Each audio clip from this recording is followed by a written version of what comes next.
Hi, I'm Mackenzie Krieger, Sustainability Manager at Premier Packaging. I'm filling in on the whole package today since Billy Watkins' regular job has taken him out of town for a couple days. Let's tune in for a minute to see what Billy's up to.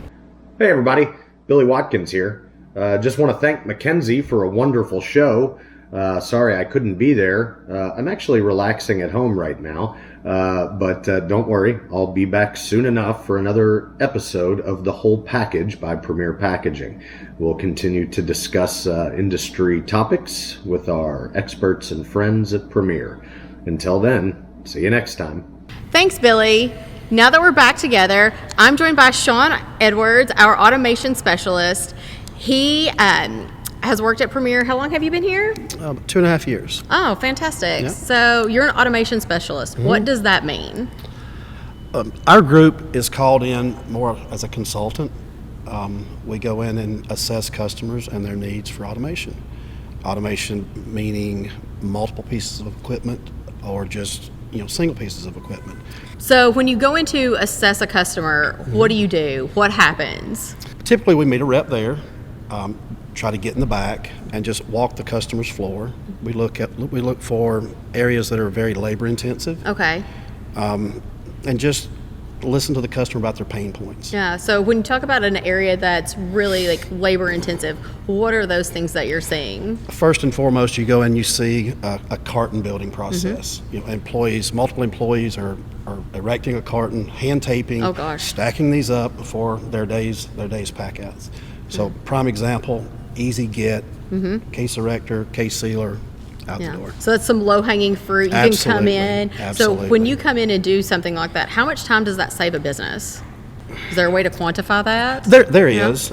It's typically on your case rate that the machine's capable of doing. But typically on a case erector, case sealer, we can see paybacks of 4 or 5 months. So when our clients start really considering adding automation to their operation, is there an amount produced or an amount shipped daily that really dictates, like, yes, it's the time to start automating?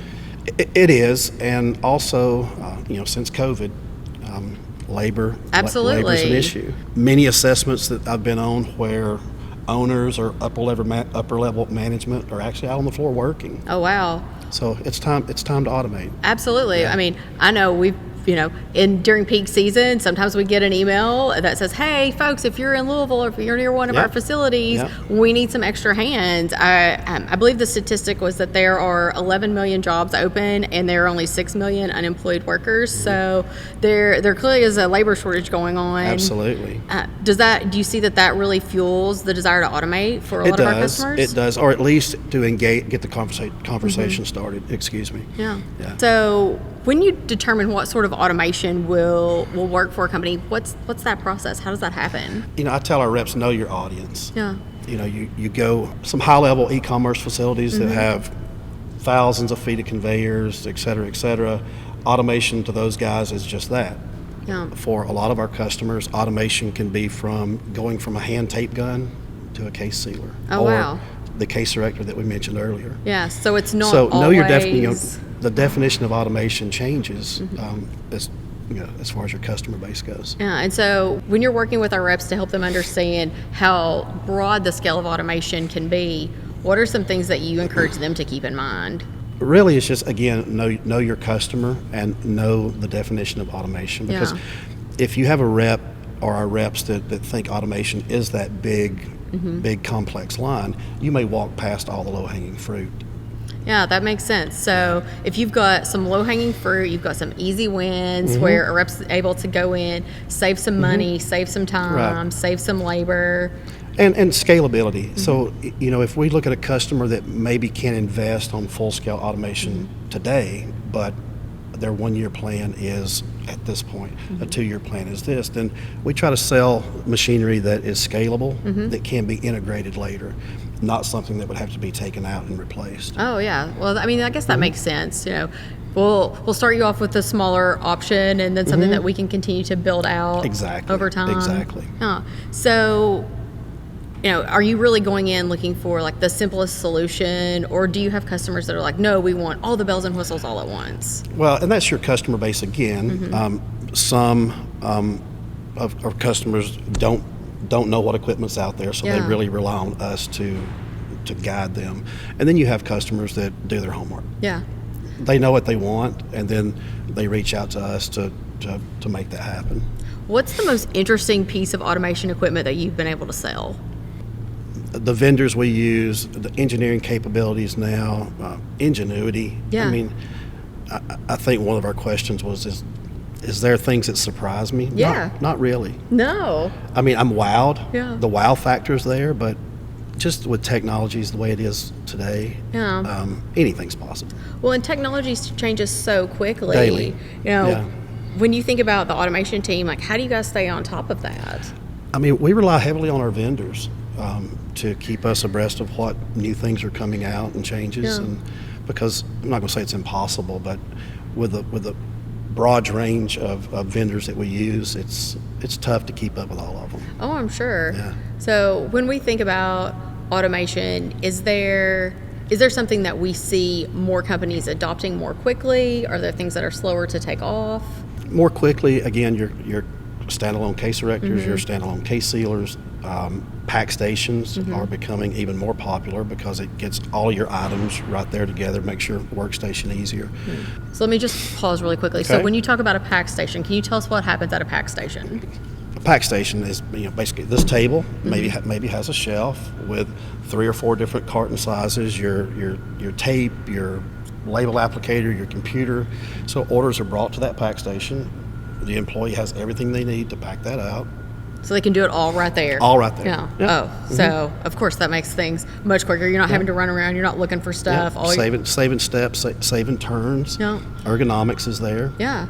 So with automation, are you seeing that that workers are more comfortable, that you see less injuries? That's at the forefront. I mean, you have to think about safety, and is that the thing that drives it for a lot of employers? it is. Yeah.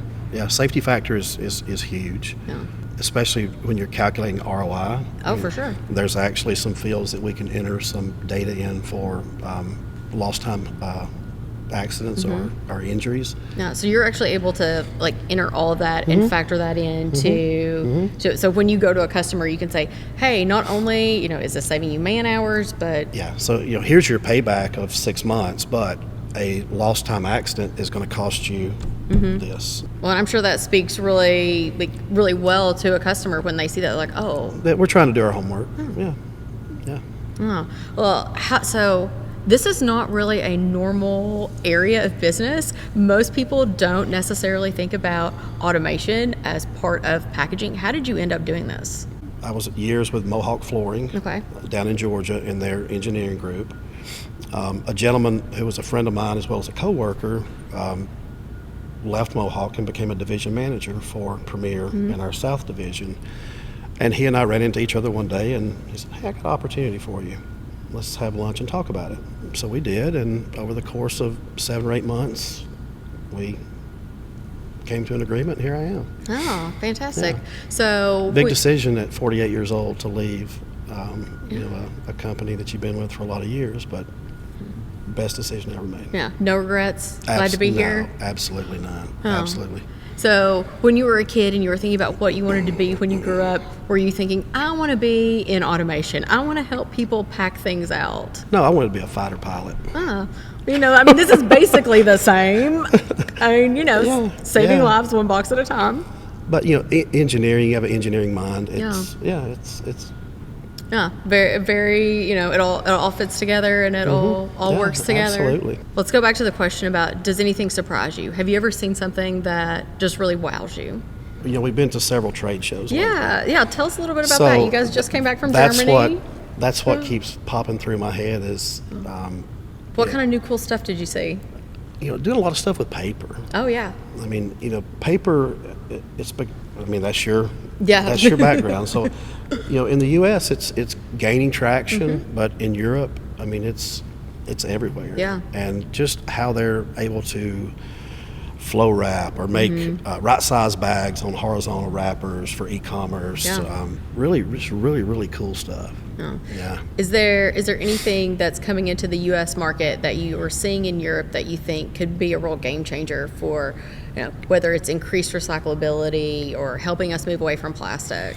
There is. There's a technology that we saw there, and I'm not going to speak to it yet. That's fine. But it's going to be a game changer for us. Oh, that's fantastic. Well, that's so exciting. I mean, I'm the sustainability manager here, so I'm always looking for things that are a little more environmentally friendly, a little more sustainable. So knowing that good stuff is coming, I'm like, yes. Yeah. Well, so what's the best thing about working at Premier? What do you love the most about your job? The travel, the meeting people, there's not a day goes by that something's not new. Yeah. And I love that. You're not going to the same place every day. Yeah. It's a challenge. I've been involved with the cold chain as well, so that's been very, very exciting. Oh, I'm sure. Yeah.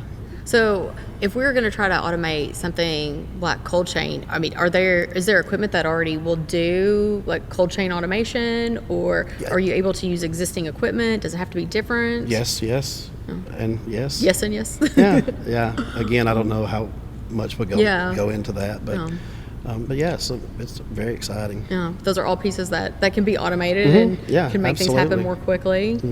Oh. Well, is there anything we haven't talked about that you think that we need to know about when it comes to automation? Not that I know of. I mean, I think we've covered everything. Covered most. Oh yeah, you can't. We can't cover everything. We'd be here for several days, Right. which I mean, you would get sick of my questions. I'm sure at that point you'd be like, "Stop asking me so many questions." Right. Oh. Well, it's been great to have you. We really appreciate it. So, outside of Premiere, before we sign off and tell everyone goodbye, what's your favorite thing to do on a Saturday? This time of year, golf. Oh, nice. Throughout the summer, we have a boat and we wake surf quite a bit. Oh, fantastic. Yeah. Well, I also love to golf, so next time you're in town, we'll go. Or even better, Got them in the trunk. oh, well, then let's go. My golf clubs are usually in my trunk as well. There we go. Yeah. Sounds good. Well, thank you so much for joining us. Thank you for having me. Absolutely fantastic. I know, when I first started at Premier, automation was not something that I ever thought about, so I'm not sure it's something that a lot of our customers think about necessarily, and so we've learned so much from you today. Well, again, it's new, still new to Premier. David Rafferty, I think David's been here a little over 4 years. Oh, wow, yeah. Maybe 5, and has grown this from about a $300,000 business the first year to $15 million. Wow. That's quite the acceleration in just 4 years. Yeah, so it's exciting, the path we're on. Oh, well, we're excited that you're here. Thank you so much for spending this time with us. And this has been Mackenzie Krager and Shawn Edwards for The Total Package. Do you have comments, questions, or ideas about this topic? If so, we'd like to hear from you. Please visit primpack.com/podcast to let us know what you think. Thanks.